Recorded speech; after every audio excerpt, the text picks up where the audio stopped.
tubuh kita pada hari ini Pak, itu tersambung dengan internet. Tubuh kita secara fisik ini Pak, itu tersambung dengan apa? Tersambung dengan cyber. Ya. Nyo ke contoh lun bi. Urung isi ulun tuan kadang leh nak ke Mekah. Nyo jamun urung leh ke Mekah, laki kita peliana. Ya, orang masa tak ajak buat jamun. Nah bapa duk drong gerakan ke petangguh. Ke petangguh ke bang ke petangguh. Mak nyo kaji tablo kitab mahali. Nyo mak long kaji kitab bajuri. Antek nyak hai tablo alih ke Mekah. Tapi urangnya kadang anak-anak kita yo hanali lakai belo kitab. Pui lakai belo. Neblo HP lon mak. Je untuk menyana mudah padi. Menyana agat padi di belang. Menyana agat you mana coklat. Menyana agat you pinang. Antek tablonya. Rupa je alih tablo HP, hana memadang dengan HP. Ayah, menyana mudah rezeki, 16 jam dalam sabuh tu. Hai, ubera ya jam bah HP kepu ke jam lam.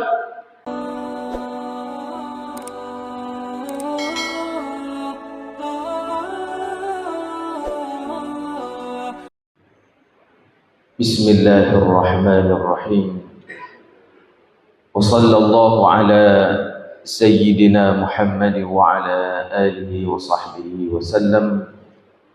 Tibtum wa taba mamsyakum wa tabawwa'tum minal jannati manzila.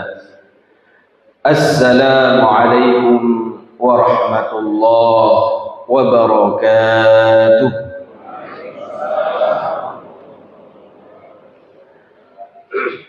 Alhamdulillah wassalatu wassalamu ala rasulillah wa ala alihi wa ashabihi wa mawala wa ba'da. Alhamdulillah, segala puji bagi Allah. Allah subhanahu wa ta'ala sampai detik ini masih memberikan kepada kita kesehatan. Allah subhanahu wa ta'ala sampai saat ini senantiasa memberikan kepada kita hidayah dan taufiknya, sehingga Allah mudahkan kita untuk melaksanakan salat subuh berjamaah. Dan kita lanjutkan sejenak dalam rangka wa tawassaw bil haqq wa tawassaw bis sabr. Ada banyak saudara-saudara kita yang Allah berikan kesehatan, tapi belum Allah berikan kesempatan untuk melangkah kakinya untuk ke masjid. Maka bagi kita yang Allah berikan kesempatan, jangan pernah sombong, jangan pernah merasa diri lebih baik daripada saudara-saudara kita. Terutama Allah subhanahu wa ta'ala pada kesempatan ini memudahkan kita untuk berada di masjid di waktu subuh. Kadang-kadang hati kita bermain Pak. Nya meriri urang. Musepo-seposinya yang bedah-bedah subuh. Sehingga kadang-kadang keluar kita dari rumah, takalan rumah tetangga katanya mantang len panyat. Mantang suput dibedah dalam hati katanya, kalian tetangga menantawa lampu mentang sebut makin parah dalam hati katanya. Tapi pakan hantamu doa watata terbit dari rumah, ya Allah nepugolon ya Allah segalam azan, maka nepugo ke tetangga-tetangga lun ya Allah, truk lun ya Allah masjid ya Allah, maka sebagaimana engkau mudahkan aku untuk ke masjid ya Allah, mudahkanlah saudara-saudaraku yang lain. Amin ya rabbal alamin. Yang kami muliakan Tengku Imum, Bapak Keshi, perangkat desa yang ada di desa yang mulia ini, yang nampak kampungnya, seluruh pengurus daripada program yang mulia ini, dan para jamaah sekalian. Alhamdulillah, pada saat ini kita berada di bulan yang sangat mulia. Dan kita pada saat ini berada di awal 10 yang awal daripada bulan Dzulhijjah. Allah Subhanahu wa taala bersumpah wal fajr wa layalin 'ashr. Mayoritas para ulama, kebanyakan para ulama menyampaikan bahwasanya yang disebut dengan wal fajri wa layalin 'ashr, di situ yang dimaksud adalah 10 awal daripada surah, 10 awal daripada bulan Dzulhijjah ini. Maka ada banyak sekali keutamaan-keutamaan sehingga para ulama menyebutkan khairu ayyamid dunya, sebaik-baik hari yang ada di dunia ini yaitu 10 awal daripada bulan Dzulhijjah. Bahkan katanya ini 10 hari yang pertama ini jauh lebih baik daripada 10 hari dari bulan Ramadan, di akhir daripada bulan Ramadan. Kenapa seperti itu? Karena di bulan Ramadan ibadahnya hanya terbatas pada puasa, baca Al-Quran dan sebagainya. Tapi di bulan ini, di awal bulan ini, di situ terhimpun hampir semua model ibadah ada. Mulai dari kita salat, mulai dari kita berpuasa, nantinya ada hari Arafah, ada ibadah haji, kurban. Sehingga para ulama juga menyampaikan bahwasanya 10 awal daripada Dzulhijjah ini jauh lebih baik daripada 10 hari di akhir bulan Ramadan dan apabila tidak ada Lailatul Qadar. Mudah-mudahan di 10 akhir ini kita bisa memanfaatkan dengan sebaik-baik mungkin. Ada di antara kita yang mau memanfaatkannya dengan zikir juga boleh. Karena ada hadis yang diriwayatkan daripada Ibnu Umar bahwasanya Rasulullah sallallahu alaihi wasallam menuntun kita untuk memperbanyak zikir, tahmid dan tahlil di awal 10 daripada Dzulhijjah ini. Ada juga yang merayakannya dengan apa? Mengisi 10 awal daripada Dzulhijjah ini dengan memperbanyak puasa. Dan itu ada juga sumber daripada Rasulullah sallallahu alaihi wasallam. Yang penting kita jangan menyia-nyiakan 10 awal daripada Dzulhijjah ini. Alhamdulillah, sebahagian daripada saudara-saudara kita sekarang sudah berada di Mekah Al-Mukarramah. Sudah berada di tempat yang pernah ia cita-citakan. 10, 20 tahun, bahkan 30 tahun yang lalu mungkin dia sudah mencita-citakan. Kita yang Allah Subhanahu wa taala belum beri kesempatan, jangan berkecil hati. Hadis ini sudah sering kita sampaikan. Sudah sering diulang-ulang dan sudah sering didengar-dengarkan. Bahwasanya bagi orang-orang yang belum berkesempatan untuk haji dan umrah, ada satu amalan yang pahalanya itu setimpal, seganjar dengan ibadah haji dan umrah.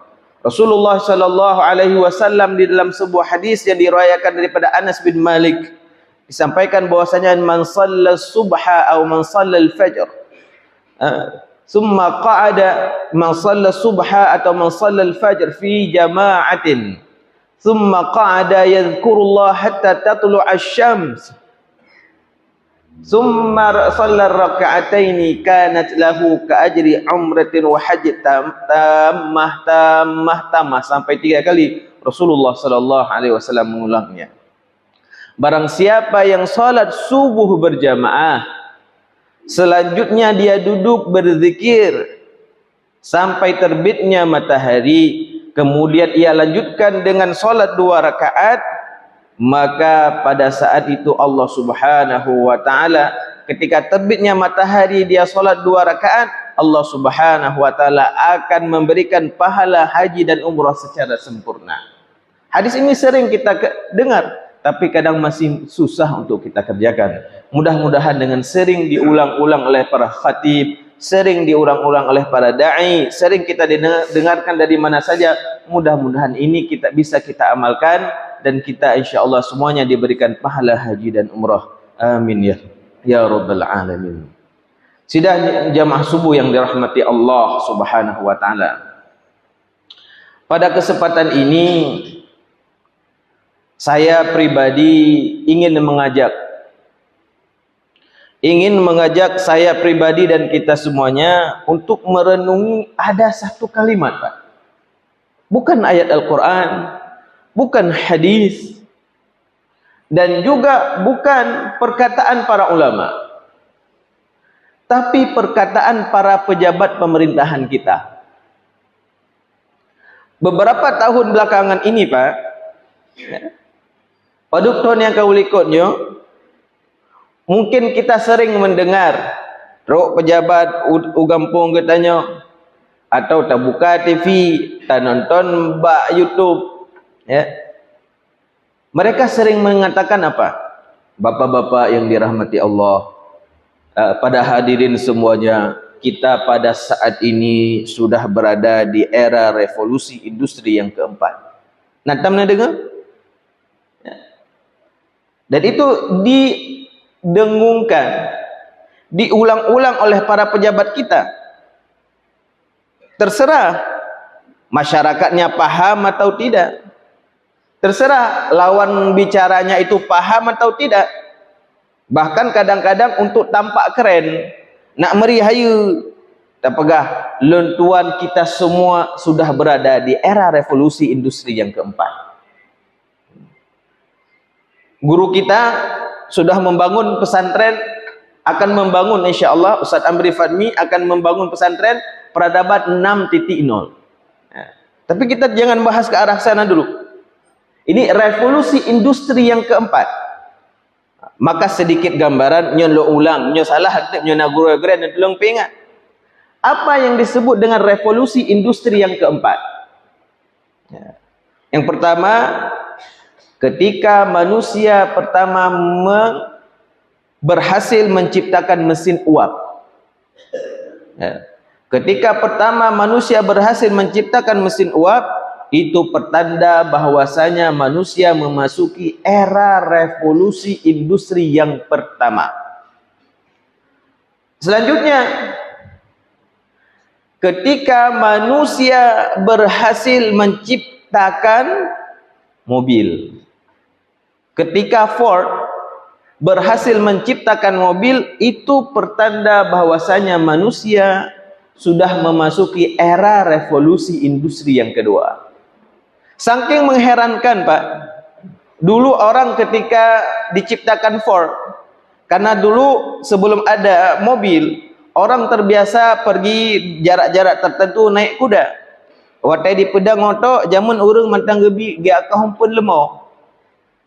Gejok pu, gejok nalung, gejok pula kadang kepikir sabar dengan lemau, kadang kepikir sabar dengan kuda. Mengejutkan pada saat itu. Selanjutnya, revolusi industri yang ketiga, Pak. Ya. Revolusi industri yang ketiga itu ditandai dengan lahirnya komputer. Masuk era digitalisasi, komputerisasi.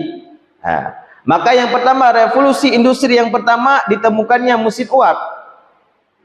Revolusi industri yang kedua ditemukannya mobil.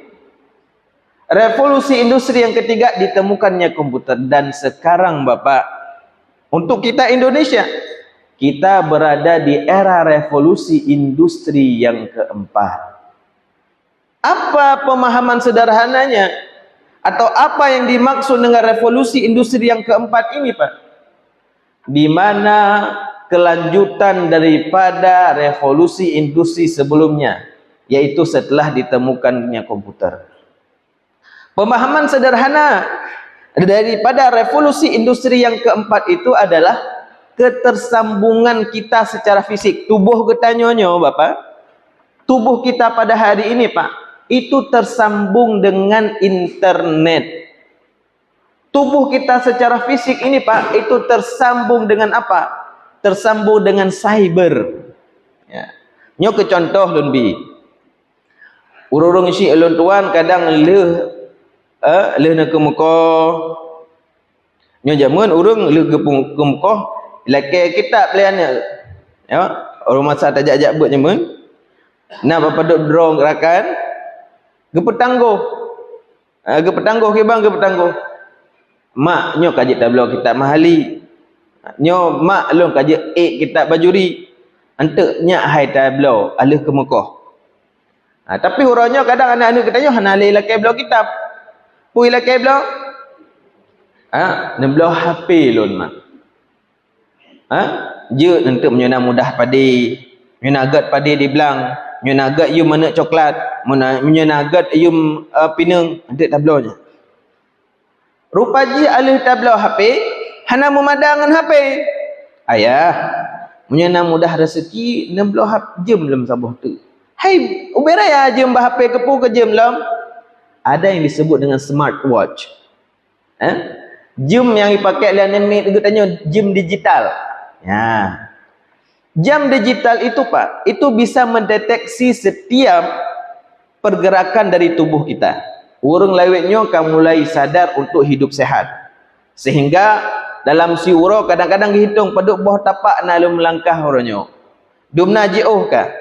Karena kata penelitian dari kesehatan minimal 10.000 langkah dalam sehari kita berjalan.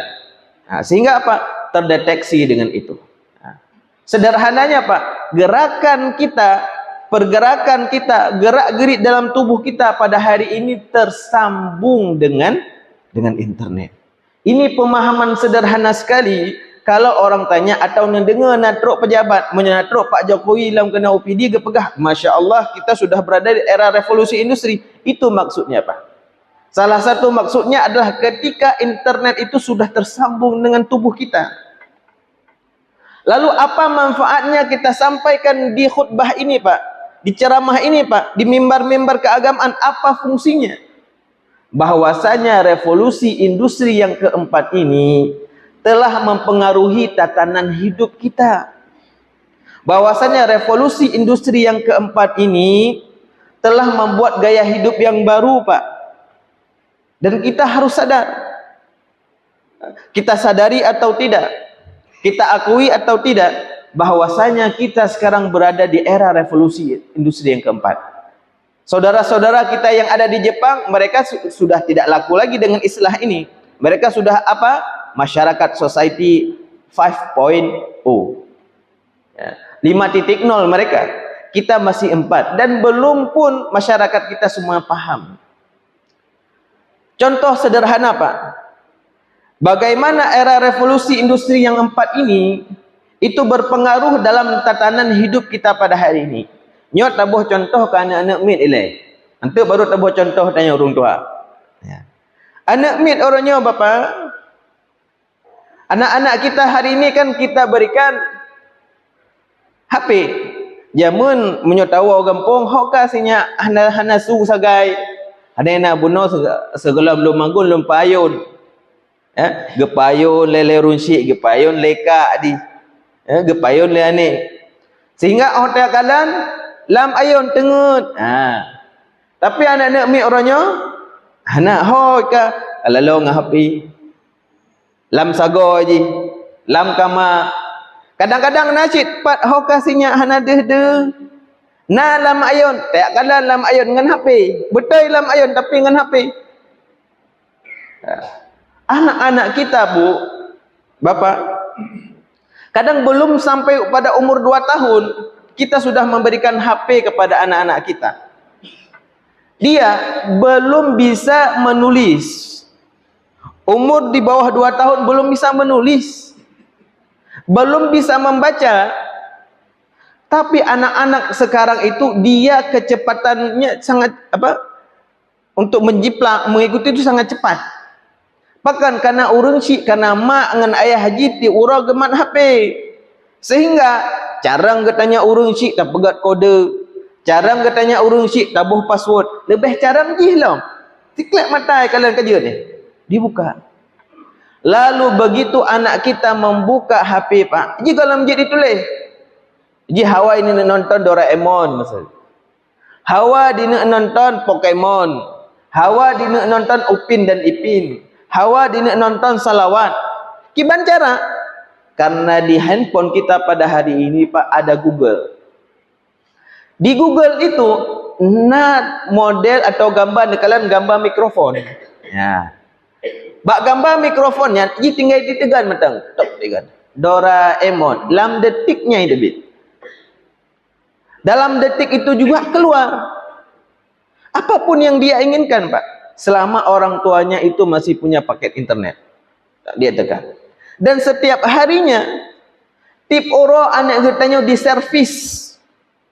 Anak-anak kita itu diservis oleh apa? Oleh internet ini, Pak. Dia dimanjakan dengan internet. Dimudahkan dia dengan internet. Dari semenjak apa? Dari semenjak kecil. Dia belum tahu apa-apa, yang dia tahu apa yang sering dia lihat dan apa yang sering dia dengar. Sehingga dia tekan. Maka ketika dia sudah terbiasa diservis oleh internet, selanjutnya ketika dia berinteraksi dengan kedua orang tuanya, disitulah dia mulai kecewa. Dia mulai membanding-bandingkan, Pak. Saya kalau minta ke internet dalam detiknya dibi. Kok orang tua saya pelit? Getanyo ila kepeng le anak tu. Bengah kali tajuk. Ada cak orang ila kelam tapi walaupun kita berikan, tapi ada negosiasi antara kita, Pak. Kita akan bertanya, hanya ke pulompeng. Buno kan kalih lonjo. Hotaba peng buno. Puta blo. Ayah, lu nak blo krim. Hanya lelet hat apa jo krim.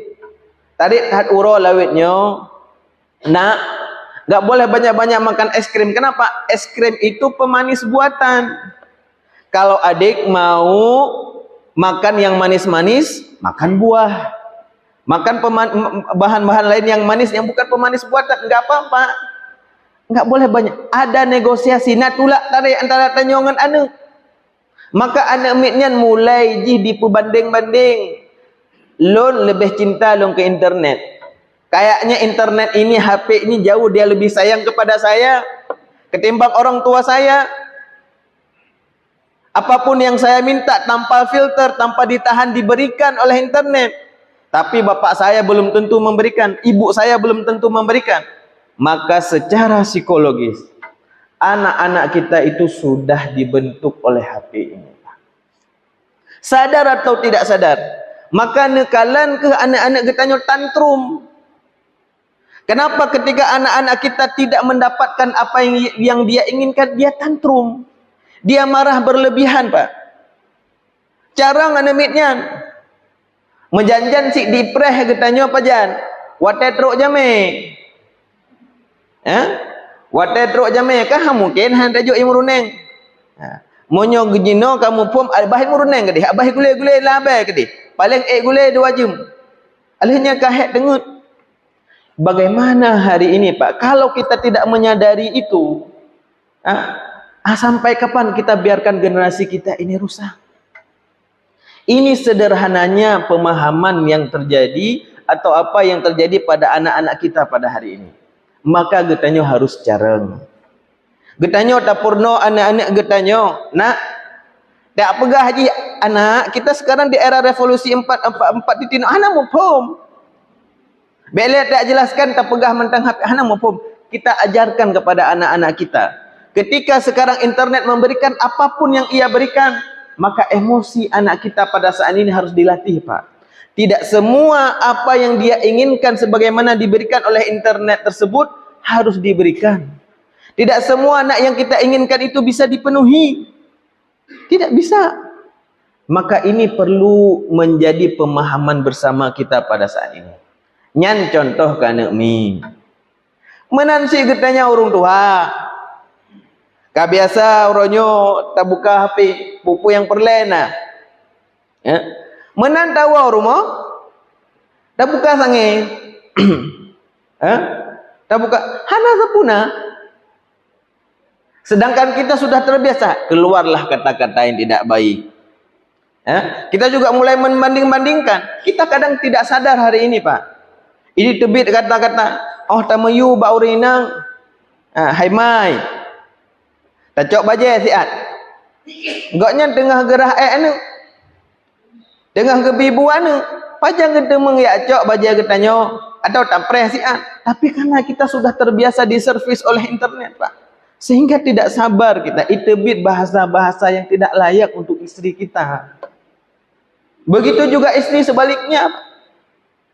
Ya. Whatever lah si pupu, kadang urung si apa kau katanya tengah geduk bak kedai kopi, kan dia poh cakar agaknya. Kan dia keng-keng kegom, kan cuma ya PP rokok tau, ya keng-keng kegom kan. Tengah geduk kadang di sini ada relasi bisnis. Kadang enan tengah nunggu minta rezeki. Orang ke telepon, lam detiknya payah bawa rumah. Kenapa? Karena dia sudah terbiasa diservis oleh internet ini. Ini salah satu dampak kalau kita tidak sadar, menyo getanyo hana sadar kiban getanyo harus bersikap pada hari ini tentang perkembangan internet ini. Selanjutnya itu masih pada tontonan, Pak. Tapi saya harus memberikan satu fakta. Bahwasanya bapak-bapak, ibu-ibu yang hari ini memberikan HP terlalu dini kepada anak dan ibu bapak, itu tidak hanya merusak psikologisnya, Pak. Bahkan sekarang anak-anak perempuan itu dia mengalami menstruasi